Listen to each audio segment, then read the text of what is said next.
দেখুন, আজকে আমি আপনাদেরকে বাইক দেবো, প্রেস ব্রিফিং করবো।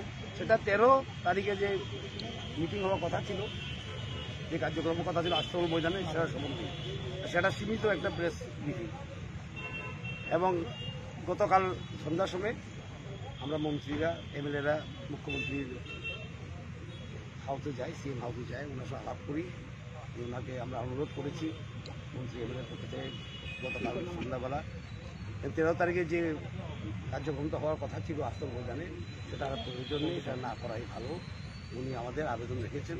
আজ সকালবেলা আমরা পার্টির তরফ থেকে এবং এমএলএরা আমরা সবই যাই আবার ওনার কাছে, আবার ওনাকে অনুরোধ করি আমরা, যেমন এই 13 তারিখে যে কার্যক্রমটা না হওয়ার প্রয়োজন নেই এখন। এবং আমাদের কেন্দ্রীয় নেতৃত্ব ওনার সঙ্গে আলাপ করেছেন, কান্তাজি আমাদের সর্বভারতীয় সভাপতি, আমাদের কেন্দ্রীয় প্রভারী সোনকারজি ওনার সঙ্গে আলাপ করেছেন।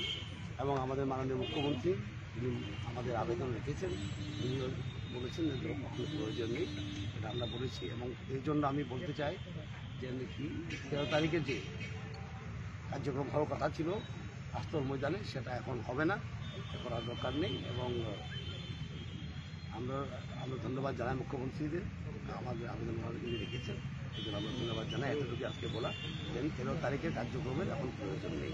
স্যার, বিদ্রোহীদের কি বহিষ্কার করার কোনো সিদ্ধান্ত এই বিষয়ে আলোচনা হয়েছে? এই শব্দটা আমি বুঝি না আসলে। বিদ্রোহী শব্দটা সিপিএম এর শব্দ। আমরা বিজেপিতে বিদ্রোহী আছে কিছু বলে মনে হয় না। সোনকারজি কালকে বলেছেন আপনাদেরকে, বড় পরিবার, সেখানে অনেক রকম ভিউজ থাকে, সবার ভিউ শোনা হয়, এতটুকু। এবং আজকেও তো দেখলাম বহু বিধায়ক এইখানে।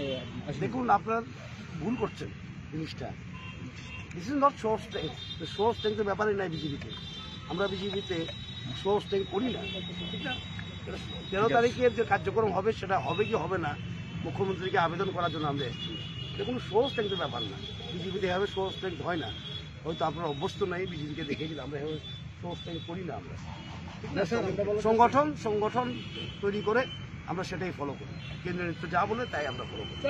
রবিবার যে স্টেট গেস্ট হাউসে বিপ্লব হটাও স্লোগান উঠেছিল, দল কি তাদের চিহ্নিত করতে পেরেছেন? দেখুন, এটা সংগঠনের ব্যাপার, সেটা এখানে রাস্তার দাঁড়িয়ে বলা যায় না।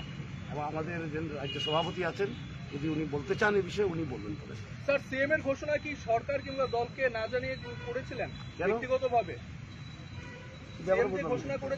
ঘোষণাটা যেভাবেই হোক, কিন্তু দল বলেছে এটা এখন প্রয়োজন নেই। আমরা আবেদন জানিয়েছি সিএমকে, উনি গ্রহণ করেছেন। দল কি আগে জানতো এই ঘোষণার কথা? কারণ এই প্রশ্নের তো কোনো প্রাসঙ্গিকতা নাই এখন। এখন প্রাসঙ্গিক এই যে আমরা আবেদন করেছি, উনি আবেদন মেনেছে। বিধায়ক মন্ডলী এবং মন্ত্রিসভা বিপ্লব কুমার দেবের প্রতি পূর্ণ সমর্থন রয়েছে মুখ্যমন্ত্রী হিসেবে। আমরা বলেছি এই মিটিং এর প্রয়োজন নেই, এখন কেন থাকবে না? থাকার প্রশ্ন। স্যার, আজকে দুদিনের মিটিং এ সুদীপ রায় বর্মন, আশিস সাহা, সুশান্ত চৌধুরী